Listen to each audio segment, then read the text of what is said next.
दूरदर्शन के कार्यक्रम रग रग में गंगा का दूसरा संस्करण लॉन्च। इस बार जन आंदोलन के जरिए जल संरक्षण पर दिया जाएगा जोर।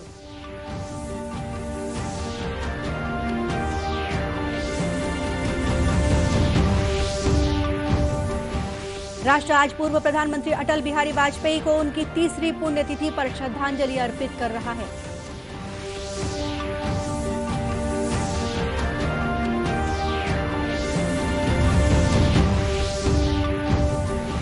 कृषि मंत्री रविंद्र चौबे ने कहा, राज्य में अल्प वर्षा की स्थिति को देखते हुए बांधों से सिंचाई के लिए पानी छोड़ने के निर्देश जारी कर दिए गए हैं।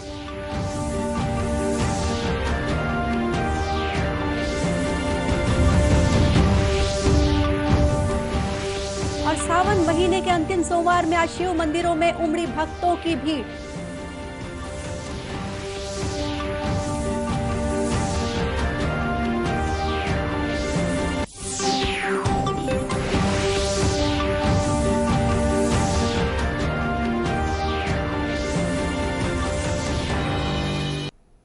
नमस्कार, आप देख रहे हैं दूरदर्शन समाचार। मैं हूं गोपा सान्याल और अब समाचार विस्तार से।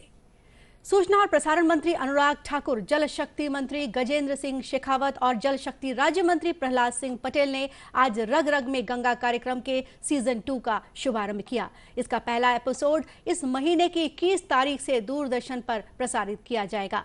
सूचना और प्रसारण मंत्री अनुराग ठाकुर ने इस अवसर पर कहा कि लॉकडाउन के दौरान रामायण और महाभारत धारावाहिक दर्शकों के बीच बहुत लोकप्रिय हुए थे, क्योंकि ये लोगों को अपनी विरासत से जोड़ते हैं।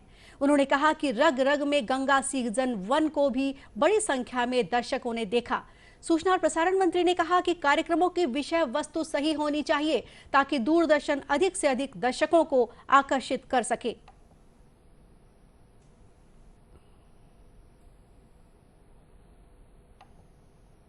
गंगा हमारे लिए मात्र आस्था नहीं, बल्कि भावनात्मक और आध्यात्मिक जुड़ाव के साथ साथ इसका बहुत बड़ा एक आर्थिक महत्व भी है, और हम सब इसको जानते हैं।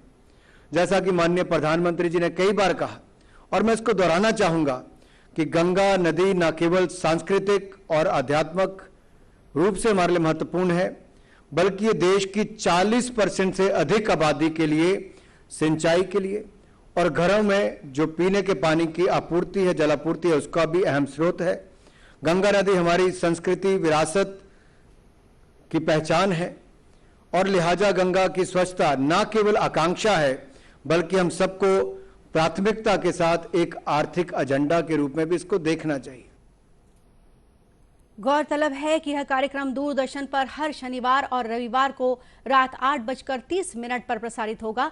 अभिनेता राजीव खंडेलवाल यह कार्यक्रम प्रस्तुत करेंगे। राष्ट्र आज पूर्व प्रधानमंत्री अटल बिहारी वाजपेयी को उनकी तीसरी पुण्यतिथि पर श्रद्धांजलि अर्पित कर रहा है। वर्ष 2018 में आज ही के दिन उनका निधन हुआ था। राष्ट्रपति रामनाथ कोविंद, उपराष्ट्रपति एम वेंकैया नायडू, प्रधानमंत्री नरेंद्र मोदी, रक्षा मंत्री राजनाथ सिंह, गृह मंत्री अमित शाह, भाजपा अध्यक्ष JP नड्डा और अन्य वरिष्ठ नेताओं ने राष्ट्रीय राजधानी में आज सवेरे अटल बिहारी वाजपेयी स्मारक सदैव अटल पर जाकर उन्हें पुष्पांजलि अर्पित की। उपराष्ट्रपति वेंकैया नायडू ने एक ट्वीट में कहा कि अटल जी एक दूरदर्शी राजनीतिज्ञ, उत्कृष्ट वक्ता, सक्षम साहित्यकार और कुशल सांसद थे, जिन्होंने अपना पूरा जीवन राष्ट्र की निस्वार्थ सेवा में समर्पित कर दिया। राष्ट्र निर्माण में उनका योगदान हमेशा आदर और सम्मान के साथ याद किया जाएगा। प्रधानमंत्री नरेंद्र मोदी ने अटल जी के आत्मीय व्यक्तित्व, मधुर और हंसमुख स्वभाव, हाजिर जवाबी और राष्ट्र की प्रगति में उनकी योगदान का स्मरण किया। उन्होंने कहा कि श्री अटल बिहारी वाजपेयी हमेशा लोगों के दिलों में रहेंगे। 25 दिसंबर 1924 में ग्वालियर में जन्मे अटल बिहारी वाजपेयी का सार्वजनिक जीवन और देश के विकास में योगदान हमेशा याद किया जाएगा। प्रधानमंत्री के रूप में उनके शासनकाल में पोखरण परमाणु परीक्षण तथा विवेकशील आर्थिक नीतियों ने स्वतंत्र भारत के इतिहास में सतत विकास की नींव रखी और बड़े पैमाने पर बुनियादी सुविधाओं की परियोजनाएं शुरू की गईं। वहीं छत्तीसगढ़ में आज पूर्व प्रधानमंत्री अटल बिहारी वाजपेयी की पुण्यतिथि पर अनेक कार्यक्रम आयोजित किए गए। भिलाई में हुए श्रद्धांजलि कार्यक्रम में सांसद विजय बघेल भी शामिल हुए। इस मौके पर उन्होंने श्री वाजपेयी की सूझबूझ और उनके व्यक्तित्व को याद किया। वहीं भिलाई में आयोजित एक धार्मिक कार्यक्रम में शिरकत करने पहुंचे नेता प्रतिपक्ष धर्मलाल कौशिक ने भी श्री वाजपेयी को याद करते हुए कहा कि उनके जीवन का एक एक पल भारत को परम वैभव के शिखर पर ले जाने में समर्पित रहा है। अटल जी जैसे बहुआयामी व्यक्तित्व वाले जननेता को पाकर भारतीय राजनीति धन्य हुई है। स्वतंत्रता दिवस के अवसर पर राजभवन में स्वागत समारोह का आयोजन किया गया, जिसमें प्रदेश के विभिन्न क्षेत्रों की हस्तियां शामिल हुई।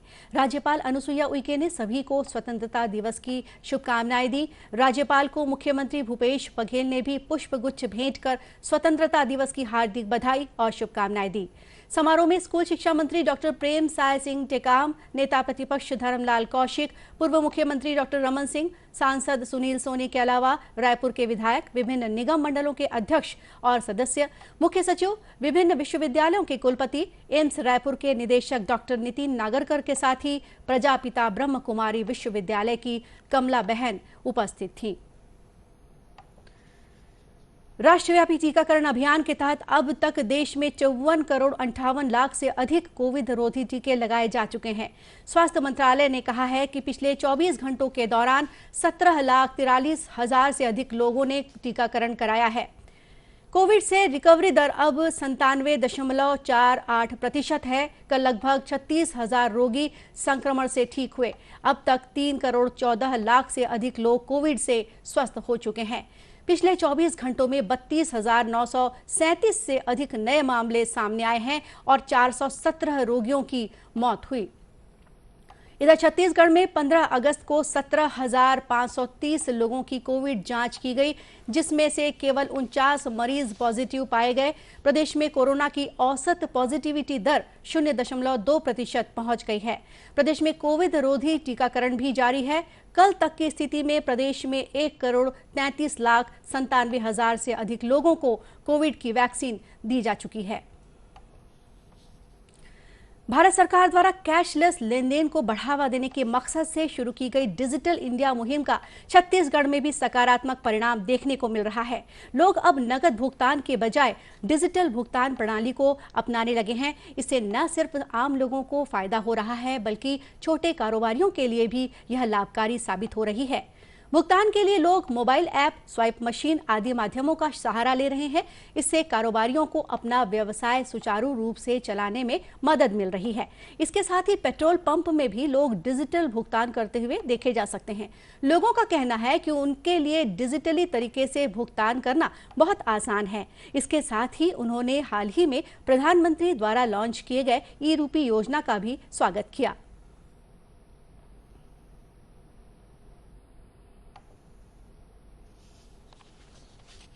और ये जो डिजिटल पेमेंट का है, ये बहुत ज़्यादा सुविधाजनक है। पैसे वगैरह रखने की आवश्यकता नहीं पड़ती है। और आजकल ये कोरोना काल और जो तीसरा वेव की बात चल रही है, इसमें अति आवश्यक हो गया। ये सब रखना सुविधा है और ये संक्रमण फैलने का ये बहुत अच्छा माध्यम है कि संक्रमण इससे नहीं फैलेगा। तो ज़्यादा से ज़्यादा इसको लोग यूज़ करेंगे तो अपने लिए और देश के लिए अच्छा ही है। एक व्यवसायी ने बताया कि डिजिटल भुगतान की वजह से अब उनके लिए व्यवसाय करना आसान हो गया है। मेरे छोटा सा कारोबार है चाय नाश्ते का, जो कि सुपेला में स्थित है।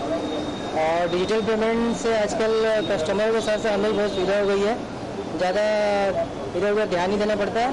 अपना पेमेंट करते हैं और स्पीकर से हमको सुनाई दे देता है और हमारा काम बन जाता है। वहीं भिलाई के एक पेट्रोल पंप प्रभारी मुश्ताक अली का कहना है कि प्रतिदिन उनके पेट्रोल पंप में लाखों रुपए का डिजिटल तरीके से भुगतान होता है, जिसकी वजह से अब बैंकों में उन्हें नकदी के रूप में ज्यादा रकम ले जाने की जरूरत नहीं पड़ती। जो अभी डिजिटल का जमाना चल रहा है, उसमें जो हमारे पास कस्टमर है, चूंकि मेरा पेट्रोल पंप हाई सेलर है दुर्ग जिले का, तो डिजिटल में हमारे यहाँ कम से कम जो मतलब 24 आवर्स में कम से कम 8 से 9 लाख रुपए का पर डे डिजिटल हो रहा है। उसमें क्या है कि हमको कैश ले जाने की जरूरत भी नहीं पड़ती बैंक में। पहले क्या होता था कि हम 18 लाख 22 लाख रुपए कैश पर डे ले जाते थे, तो अभी वो कैश हमारा जो है आपका डेली का जो है 7 लाख 8 लाख रुपए कैश में आ गया और कम से कम 6 से 8 लाख रुपया पर डे का हमारा जो डिजिटल के माध्यम से मतलब जो सीधा अपना बैंक खाते में चले जा रहा है, तो इससे एक पब्लिक के लिए भी काफी अच्छा है। इसके अलावा लोगों ने नेट बैंकिंग को लेकर भी अपने विचार व्यक्त किए। उनके अनुसार नेट बैंकिंग की वजह से अब विभिन्न तरह के बिलों का भुगतान करना उनके लिए आसान हो गया है। साथ ही बार बार बैंक जाने की परेशानियों से भी छुटकारा मिला है। लोगों ने कहा कि ई-रूपी योजना का भी आने वाले समय में लोगों को पूरा लाभ मिलेगा। जैसे कि कोरोना का पीरियड है जिसमें हमें बहुत सारे बिल भुगतान करने थे, बिजली बिल भुगतान करना था या मेडिकल बिल भुगतान करना था, उसमें हमें अब तो बैंक तो बंद रहते थे, तो ये क्या है जो डिजिटल बैंकिंग है, ये नेट बैंकिंग है, ये 24 घंटे 7 दिन हमारे पास उपलब्ध होता है, जिससे कि हम इसमें कभी भी किसी को भी पैसे का लेन देन कर सकते हैं, बिजली बिल भुगतान कर सकते हैं। तो ये बहुत ही अच्छा और सुविधाजनक साबित हुआ है हमारे लिए। गौरतलब है कि डिजिटल इंडिया भारत सरकार की एक पहल है जिसका उद्देश्य ये सुनिश्चित करना है कि बिना कागज के इस्तेमाल के सरकारी सेवाएं जनता तक पहुंच सके। छत्तीसगढ़ में अल्प वर्षा की स्थिति को देखते हुए सरकार ने खेतों में सिंचाई के लिए बांधों से पानी छोड़ने के निर्देश जारी कर दिए हैं। कृषि मंत्री रविंद्र चौबे ने बताया कि बांधों से सिंचाई नहरों में आज से ही पानी छोड़ने को कहा गया है। श्री चौबे ने कहा कि छत्तीसगढ़ में खंड वर्षा हो रही है, इसे देखते हुए मुख्यमंत्री भूपेश बघेल ने जल संसाधन विभाग को निर्देश दिए हैं कि अवर्षा की स्थिति से किसानों को राहत पहुंचाने के लिए तत्काल पानी छोड़ा जाए ताकि नहरों के जरिए खेतों तक पानी पहुंच सके।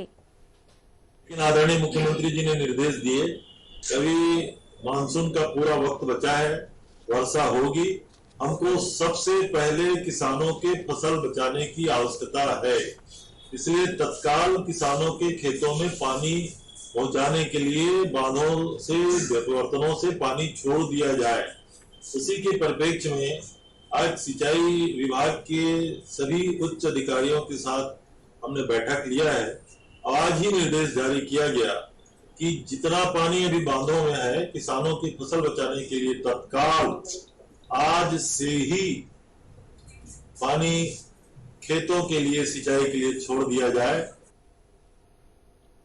गौरतलब है कि प्रदेश के कई जिलों में कम वर्षा होने से धान की फसल प्रभावित हो रही है। भाजपा पिछड़ा वर्ग मोर्चा के राष्ट्रीय अध्यक्ष डॉक्टर के लक्ष्मण आज छत्तीसगढ़ पहुंचे। उन्होंने भाजपा प्रदेश कार्यालय कुशाभाऊ ठाकरे परिसर में आयोजित पिछड़ा वर्ग मोर्चा की प्रदेश कार्य समिति की बैठक में हिस्सा लिया।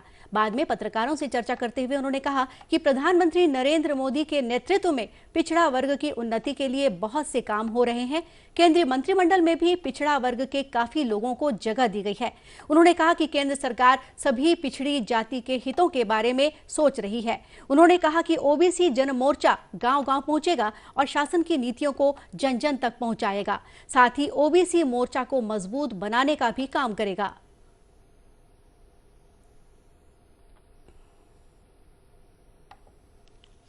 आज लगभग 5,500 छात्रों को फायदा, सिर्फ सामाजिक रूप से जो डिस्क्रिमिनेशन के नाते रिजर्वेशन दिया जा रहा उतना ही नहीं, आर्थिक रूप से जो गरीब परिवार है उनके लिए भी 10% आज रिजर्वेशन मोदी जी सरकार दिया गया, उसके लाभ आज नीट के अंदर भी छात्रों को मिल रहा है। ये मोदी जी का ये सोशल जस्टिस के नाम पर आज पिछड़ा वर्ग हो, अनुसूचित जाति हो, अनुसूचित जनजाति हो, महिला हो और हमारे मेहनती हो, आज आर्थिक रूप से जो गरीब परिवार है उनके लिए सबका साथ, सबका विश्वास, सबका विकास, आज तो ये नारा को सबका प्रयास से एक नवभारत निर्माण के अंदर सभी लोगों को जोड़ना, यह सिर्फ और सिर्फ मोदी से मुमकिन हो।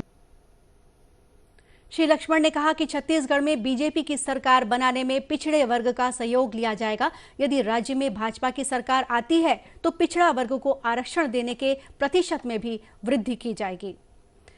सावन माह के अंतिम सोमवार को आज शिव मंदिरों में सुबह से भक्तों का तांता लगा रहा। गरियाबंद जिले के मरौदा गांव में प्राकृतिक शिवलिंग भूतेश्वर महादेव में आज बड़ी संख्या में कांवरिये महादेव का जलाभिषेक करने पहुंचे। बलौदा बाजार, भाटापारा, महासमुंद, धमतरी, मगरलोड, मैनपुर, देवभोग से शिवभक्त कांवरिये दूर दूर से नदियों का जल और दूध लेकर यहां पहुंचे और भगवान शिव को दूध और जल से स्नान कराकर मन्नत मांगी। मरौदा गांव में घने जंगलों के बीच स्थित इस शिवलिंग के बारे में मान्यता है कि यह स्वयंभू है और इसकी लंबाई लगातार बढ़ती जा रही है। इस शिवलिंग को लेकर अनेक लोक कथाएं और किंवदंतियां भी प्रचलित हैं। यहाँ के निवासी इसे आम बोलचाल में भकुरा महादेव भी कहते हैं। उधर भिलाई में आज नेता प्रतिपक्ष धर्मलाल कौशिक ने शिव मंदिर में पूजा अर्चना की और भगवान भोलेनाथ से छत्तीसगढ़ में अच्छी बारिश की कामना की।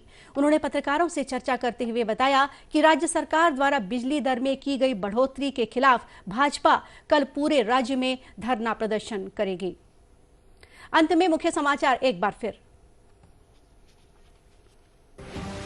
दूरदर्शन के कार्यक्रम रग रग में गंगा का दूसरा संस्करण लॉन्च। इस बार जन आंदोलन के जरिए जल संरक्षण पर दिया जाएगा जोर।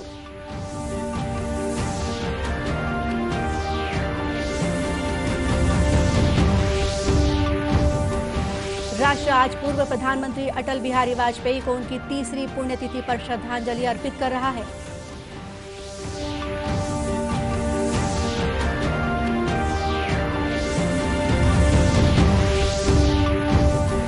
कृषि मंत्री रविंद्र चौबे ने कहा, राज्य में अल्प वर्षा की स्थिति को देखते हुए बांधों से सिंचाई के लिए पानी छोड़ने के निर्देश जारी कर दिए गए हैं।